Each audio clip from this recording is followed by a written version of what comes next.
The Declaration of Independence in Congress, July 4, 1776. The unanimous declaration of the 13 United States of America. I'm just going to read the front portion.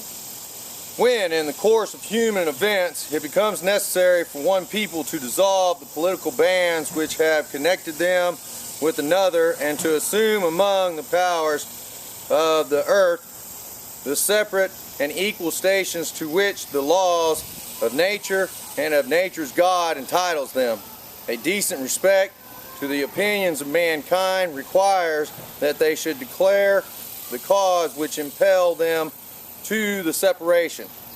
We hold these truths to be self-evident, that all men are created equal, that they are endowed by their creators with certain unalienable rights, that among these are life, liberty, and the pursuit of happiness, that to secure these rights, governments are instituted among men, deriving their just powers from the consent of the governed, that wherever any form of government becomes destructive of these ends, it is the right of the people to alter or to abolish it, and to institute new governments, laying its foundation on such principles and or organizing its powers in such forms as to them shall seem most likely to affect their safety and happiness. Prudence, indeed, will dictate that governments long established should not be changed for light and transient causes, and accordingly all experiences have shown that mankind are more disposed to suffer while evils are sufferable than to right themselves by abolishing the forms to which they are accustomed. But when a long train of abuse and usurpations pursuing invariable the same object evidence a design to reduce them under absolute despotism, it is their right, it is their duty to throw off such government and to provide new guards for their future security, such has been the patient sufferance of these colonies, and such is now the necessity which constrains them to alter their former system of government. The history of the present King of Great Britain is a history of repeated injuries, usurpations, all having direct object the establishment of an absolute tyranny over these states. To provide this, let facts be submitted to a candid world.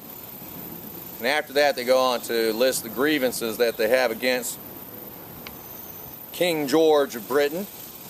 And at the end, let's see here. We, therefore, the representatives of the United States of America in General Congress assembled, appeal to the Supreme Judge of the world for the rectitude of our intentions, do in the name and by authority of the God, people of these, do in the name and by authority of the good people of these colonies, solemnly publish and declare that these united colonies are, and of right, ought to be free and independent states, that they are absolved from all allegiances to the British Crown, and that all political connections between them and the state of Great Britain is and ought to be totally dissolved, and that as a free and independent state they have full power to levy war, conclude peace, contract alliances, establish commerce, and to do all other acts and things which independent states may of right do. And for the support of this declaration, with a firm reliance on the protection and divine providence, we mutually pledge to each other our lives, our fortunes, and our sacred honors. Now, as I understood it, it took a couple of months for him to actually sign it. but we'll get on to the portion that everybody enjoys the most. The Constitution of the United States of America. We, the people of the United States, in order to form a more perfect union, establish justice, ensure domestic tranquility, provide for the common defense, promote the general welfare, and secure the blessings of liberty to ourselves and our prosperity, do ordain and establish this Constitution for the United States of America. God bless America. God bless the troops. Happy 236th birthday.